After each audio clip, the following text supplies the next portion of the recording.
പ്രിയമുള്ള മുത്തുമുഅ്മിനീങ്ങളെ, ഇന്നത്തെ ക്ലാസ്സിലൂടെ നാം പഠിക്കുന്നത് നമ്മളോട് വെറുപ്പുള്ളവരുടെ 9 അടയാളങ്ങളാണ്, 9 ലക്ഷണങ്ങളാണ്. ഈ 9 അടയാളങ്ങൾ ഒരാളിൽ കണ്ടു കഴിഞ്ഞാൽ, അതല്ലെങ്കിൽ ഇതിൽ നിന്ന് അല്പം ഒരാളിൽ കണ്ടു കഴിഞ്ഞാൽ നമ്മൾക്ക് മനസ്സിലാക്കാൻ കഴിയും ഈ വ്യക്തിക്ക് നമ്മളോട് വെറുപ്പാണ് എന്നുള്ളത്. ഏതൊക്കെയാണ് ആ 9 കാര്യങ്ങളെന്ന് വിശദമായി നമ്മൾക്ക് പഠിക്കാം. അള്ളാഹു തൗഫീഖ് നൽകട്ടെ. അസ്സലാമു അലൈക്കും വറഹ്മത്തുള്ളാഹി വബറകാതുഹു. അൽഹംദുലില്ലാഹി റബ്ബിൽ ആലമീൻ വൽ ആഖിബത്തു ലിൽ മുത്തഖീൻ. അസ്സലാത്തു വസ്സലാമു അലൈക യാ റസൂലല്ലാഹ്. അസ്സലാത്തു വസ്സലാമു അലൈക യാ ഹബീബല്ലാഹ്. ദാറുൽ മുബീൻ മജ്ലിസ് കാണുന്ന പ്രിയമുള്ള മുത്തുമുഅ്മിനീങ്ങളെ, നിങ്ങളെ എല്ലാവരെയും നമ്മളെ ക്ലാസ്സിലേക്ക് ഹൃദ്യമായി സ്വാഗതം ചെയ്യുകയാണ്. അല്ലാഹു സുബ്ഹാനഹു വ തആല ഈമാൻ നൽകി അനുഗ്രഹിക്കട്ടെ, നമ്മളെ പ്രയാസങ്ങൾ അകറ്റി തരട്ടെ. ദുആ കൊണ്ട് വസിയത്ത് ചെയ്തവരുടെ എല്ലാ പ്രയാസങ്ങളും അല്ലാഹു അകറ്റട്ടെ, ഹാജത്തുകൾ നിറവേറ്റി കൊടുക്കട്ടെ. എല്ലാവർക്കും റാഹത്തല്ലേ, എല്ലാവർക്കും സന്തോഷല്ലേ? എല്ലാവരും മനസ്സറിഞ്ഞുകൊണ്ട് ഒരു 3 പ്രാവശ്യം ഹംദ് പറയൂ. അൽഹംദുലില്ലാഹ്, അൽഹംദുലില്ലാഹ്, അൽഹംദുലില്ലാഹ്. അല്ലാഹു കബൂൽ ചെയ്യട്ടെ, അല്ലാഹു കബൂൽ ചെയ്യട്ടെ. നമ്മൾ ഓരോ ഹംദ് പറയുമ്പോഴും അല്ലാഹുവിന്റെ അനുഗ്രഹങ്ങൾ നമ്മൾക്ക് ഇങ്ങനെ അല്ലാഹു വർദ്ധിപ്പിച്ചു നൽകുന്നുണ്ട്. അല്ലാഹു ഖുർആനിൽ പറയുന്നുണ്ട്, ലഇൻ ശകർതും ലഅസീദന്നകും. നിങ്ങൾ എനിക്ക് നന്ദി ചെയ്താൽ നിങ്ങൾക്ക് ധാരാളം അനുഗ്രഹങ്ങൾ ഞാൻ ചെയ്തു തരുമെന്നുള്ളത്. ഹംദ് അല്ലാഹുവിന് നന്ദി ചെയ്യുന്നതിൽ പെട്ടതാണെന്ന് മഹാന്മാര് നമ്മളെ പഠിപ്പിച്ചു. ആ ഹംദാണ് നമ്മളിപ്പോ 3 പ്രാവശ്യം പറഞ്ഞിട്ടുള്ളത്. ഹംദ് പറഞ്ഞവരൊക്കെ അതൊന്ന് കമന്റിൽ എഴുതി വിടണം, അൽഹംദുലില്ലാഹ് എന്നുള്ളത്. കാരണം ആരൊക്കെയാണ് ഹംദ് പറഞ്ഞത് എന്ന് ഉസ്താദിന് മനസ്സിലാക്കാനാണ്. അല്ലാഹു തൗഫീഖ് നൽകട്ടെ.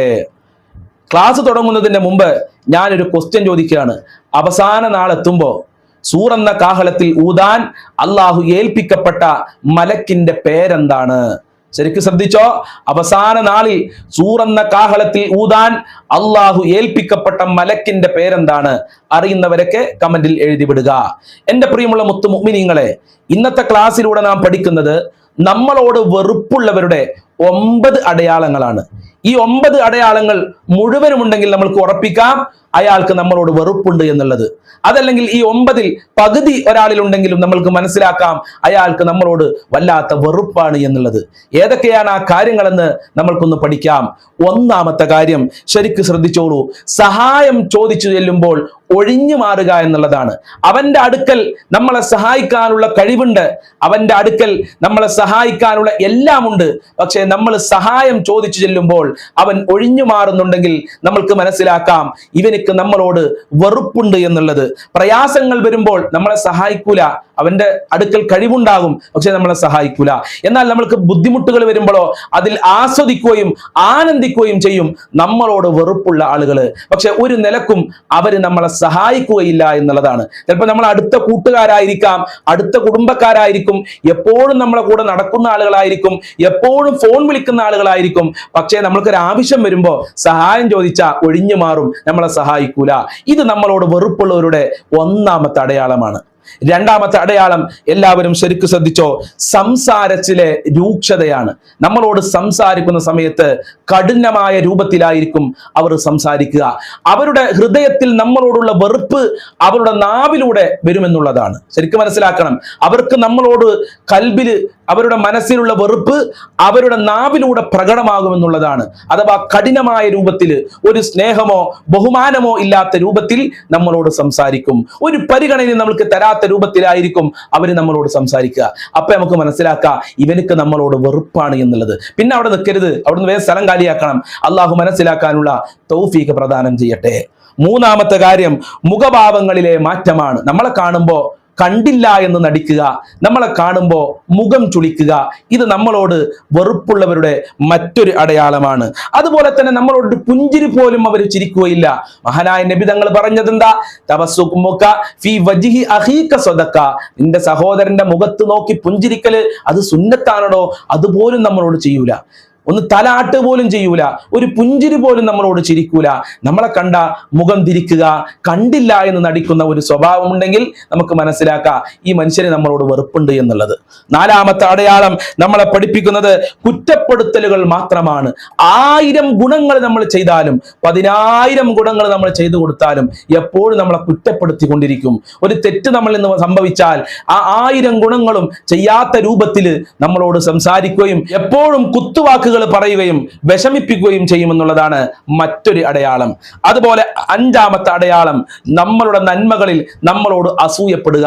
നമ്മളെ മക്കൾക്ക് 10ാം ക്ലാസ്സിൽ 10 A+ കിട്ടി, നമ്മളോട് അസൂയായിരിക്കും. നമ്മളൊരു വീട് വെച്ചാൽ നമ്മളോട് അസൂയായിരിക്കും. അതുപോലെ നമ്മളൊരു വാഹനം വാങ്ങിയാൽ നമ്മളോട് അസൂയായിരിക്കും. വിവാഹം ശരിയായ അസൂയാണ്. ഇങ്ങനെ നമ്മളുടെ നന്മകളിൽ നമ്മളോട് അസൂയപ്പെടുന്നവരാണെങ്കിൽ നമുക്ക് മനസ്സിലാക്കാം അവർക്ക് നമ്മളോട് വെറുപ്പുണ്ട് എന്നുള്ളത്.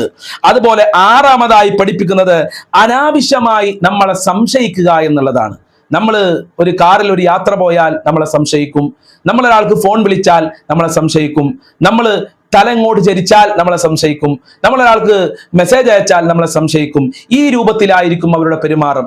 അള്ളാഹു ഖുർആനിലൂടെ പറഞ്ഞത് എല്ലാവരും മനസ്സിലാക്കേണ്ട ഒരു ആയത്താണ്. യാ അയ്യുഹല്ലദീന ആമനു ഇജ്തനിബു കസീറൻ മിനൽ-ളന്ന്. നിങ്ങൾ തെറ്റിദ്ധാരണ, മറ്റുള്ളവരോടുള്ള സംശയങ്ങൾ നിങ്ങൾ ഒഴിവാക്കണം. നിങ്ങൾ ഒരാളെയും സംശയിക്കരുത്, അത് ഒഴിവാക്കണം, അത് ശരിയല്ല എന്ന് സത്യവിശ്വാസികളോട് അള്ളാഹു പറയാണ്. ഇന്ന ബഅലൽ-ളന്നി ഇസ്മുൻ, പരസ്പരം തെറ്റിദ്ധാരണ. നിങ്ങൾ ചിലരെ സംശയിക്കുമല്ലോ, അത് തെറ്റാണ്, അത് കുറ്റാണ് എന്ന് ഖുർആൻ നമ്മൾ ഓർമ്മപ്പെടുത്തിയിട്ടുണ്ട്. അതുകൊണ്ട് നമ്മൾ ഒരാളെയും സംശയിക്കേണ്ടതില്ല. ഭാര്യ ഭർത്താവിനെ അനാവശ്യമായി സംശയിക്കണ്ട, ഭർത്താവ് ഭാര്യയെ അനാവശ്യമായി സംശയിക്കണ്ട. അതുപോലെ തന്നെ മക്കളെ അനാവശ്യമായി സംശയിക്കണ്ട, അയൽവാസികളെ അനാവശ്യമായി സംശയിക്കണ്ട. എപ്പോഴും നമ്മളെ സംശയിക്കുന്ന ഒരാളാണെങ്കിൽ അയാൾക്ക് നമ്മളോട് വെറുപ്പാണ്, നമ്മളോട് ഒരു സ്നേഹവുമില്ല എന്നാണ് അതിന്റെ അടയാളം. അതുപോലെ 6-ാമത്തെ അടയാളം, നേരിട്ട് പറയേണ്ട തെറ്റുകുറ്റങ്ങൾ ഉണ്ടാവും. നമ്മളെ അടുക്കല് തെറ്റുകുറ്റങ്ങളൊക്കെ ഉണ്ടാവും, അത് നമ്മളോടല്ല വന്ന് പറയാ, അത് വേറെല്ല ആളുകളോട് പറയാ, എന്നിട്ട് അത് പരസ്യപ്പെടുത്തുക. ഓൻ അങ്ങനെ ചെയ്തുക്കണു, ഓ അങ്ങനെ ചെയ്തുക്കണു.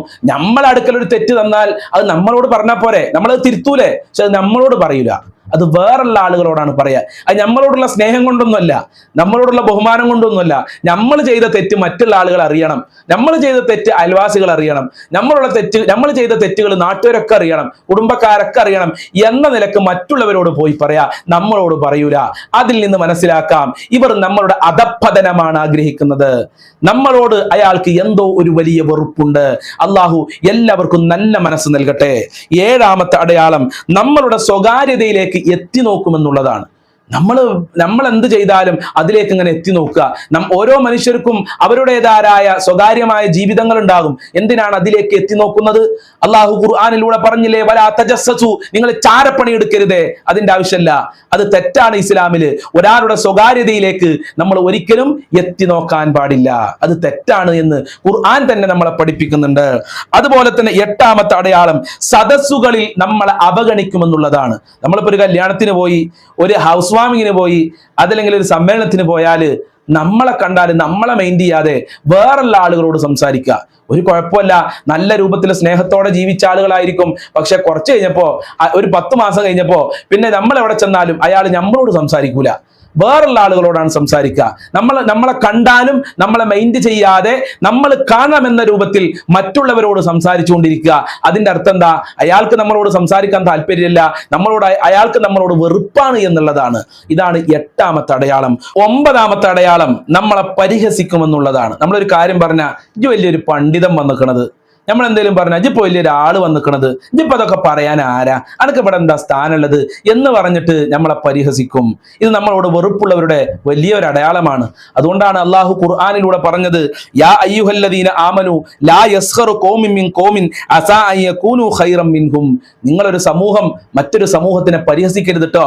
ചിലപ്പോൾ ഒരു ദിവസം നിങ്ങളെക്കാൾ നല്ല ആളുകളായി അവർ മാറും, നിങ്ങളെക്കാൾ വലിയ സ്ഥാനമുള്ളവരായി അവർ മാറും. അതുകൊണ്ട് നിങ്ങൾ ആരെയും പരിഹസിക്കരുത് എന്ന് അള്ളാഹു ഖുർആനിലൂടെ നമ്മളെ ഓർമ്മപ്പെടുത്തിയിട്ടുണ്ട്. പക്ഷെ നമ്മളോട് ദേശമുള്ള ആളുകൾ നമ്മളെ പരിഹസിച്ചു കൊണ്ടിരിക്കും, നമ്മളെ തരം താഴ്ത്താനാണ് അവർ ശ്രമിച്ചു കൊണ്ടിരിക്കുക.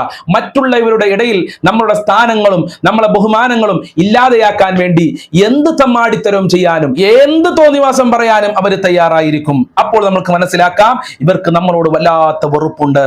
അല്ലാഹുവേ, ഞങ്ങൾക്ക് നല്ല രൂപത്തിൽ ജീവിക്കാനുള്ള തൗഫീക്ക് നൽകണേ അല്ലാ, സമാധാനമുള്ള ജീവിതം നൽകണേ അല്ലാ. എൻ്റെ പ്രിയമുള്ള മുത്തുമുഅ്മിനീങ്ങളെ, എല്ലാ ദിവസവും രാവിലെ 6 മണിക്ക് മണിക്ക് നമ്മളെ ചാനലിൽ വിശാലമായ ദിക്റു ദുആ മജ്ലിസ് നടക്കാറുണ്ട്. നിങ്ങളെ ടെൻഷൻ മാറണോ, നിങ്ങളെ വിഷമം മാറണോ, നിങ്ങളെ ആഗ്രഹങ്ങൾ നിറവേറണോ, ഇൻഷാ അല്ലാഹ് ആ മജ്ലിസിൽ പങ്കെടുത്തോളി. ഒരുപാട് ആളുകൾക്ക് ആ മജ്ലിസ് കൊണ്ട് ഒരുപാട് നേട്ടങ്ങൾ ലഭിക്കുന്നുണ്ട്. ശാന്തിയും സമാധാനവും സന്തോഷവും ലഭിക്കുന്നുണ്ട്. അതാണല്ലോ ഒരു മനുഷ്യന്റെ ജീവിതത്തിൽ വേണ്ടത്, സമാധാനവും സന്തോഷമാണല്ലോ. അത് ഇൻഷാ അല്ലാഹ് ആ മജ്ലിസിൽ പങ്കെടുത്താൽ നിങ്ങൾക്ക് ലഭിക്കും. ഇൻഷാ അല്ലാഹ് ഒരുപാട് ആളുകൾക്ക് അതുകൊണ്ട് ഫലം ലഭിച്ചിട്ടുണ്ട്, സന്തോഷ വാർത്ത അറിയിച്ചിട്ടുണ്ട്. രാവിലെ 6 മണിക്ക് കൃത്യമായി നിങ്ങൾക്ക് പറഞ്ഞേക്കാൻ പ്രയാസങ്ങളൊക്കെ ഉണ്ടെങ്കിൽ നിങ്ങൾക്ക് ഒഴിഞ്ഞിരിക്കുന്ന സമയത്ത് ആ മജ്ലിസിൽ ഒന്ന് പങ്കെടുത്തു നോക്ക്, അത്ഭുതങ്ങൾ കാണാം. അല്ലാഹു തൗഫീഖ് നൽകട്ടെ. അസ്സലാമു അലൈക്കും വറഹ്മത്തുള്ളാഹി വബറകാതുഹു.